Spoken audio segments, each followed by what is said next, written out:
নমস্কার বন্ধুরা, শুভ সন্ধ্যা।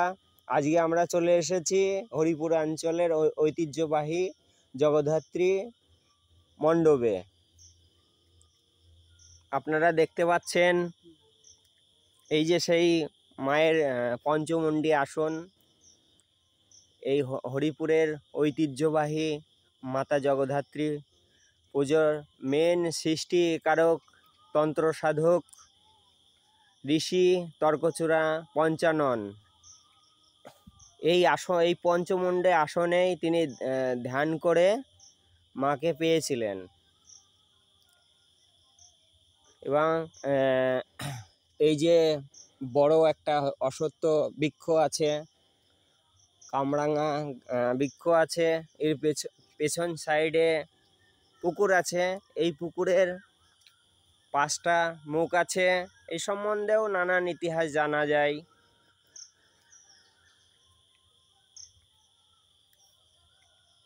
পুকুরের ইতিহাস তার মধ্যে একটুখানি বললে তো ভালো হতো। বলো। সর্বপ্রথম রাজা কৃষ্ণচন্দ্র এই পুজো শুরু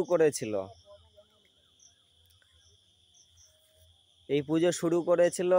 এবং তিনি ঘটে পুজো করতেন। এবং রাজা কৃষ্ণচন্দ্রের যে সভাকবি ছিল ঋষি পঞ্চানন, তর্কচূড়া পঞ্চানন।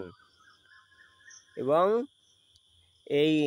এই অঞ্চলে ব্রহ্মশাসন বলা হয়, কারণ হচ্ছে এখানে ব্রাহ্মণদের 108 ঘর ব্রাহ্মণদের বসবাস ছিল। এবং 108 ঘর ব্রাহ্মণদের বসবাস ছিল। কালের পরিবর্তনে তারা কিছু মানুষ এখান থেকে সব কলকাতামুখী হয়ে গেছে। কি এই হরিপুর অঞ্চলে কিছু মানুষজন বসবাস করছে।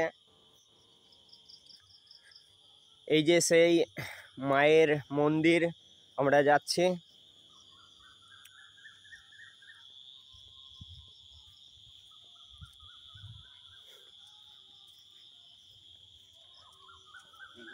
এখানেই বর্তমান মায়ের মন্দির। এই যে জগদ্ধাত্রী মায়ের এখানেই পুজো হয়। এটা কার্তিক নবমী তিথিতে মায়ের পূজা এই আসনে করা হয়। ওটা যেহেতু ছিল পঞ্চমুণ্ডী আসন,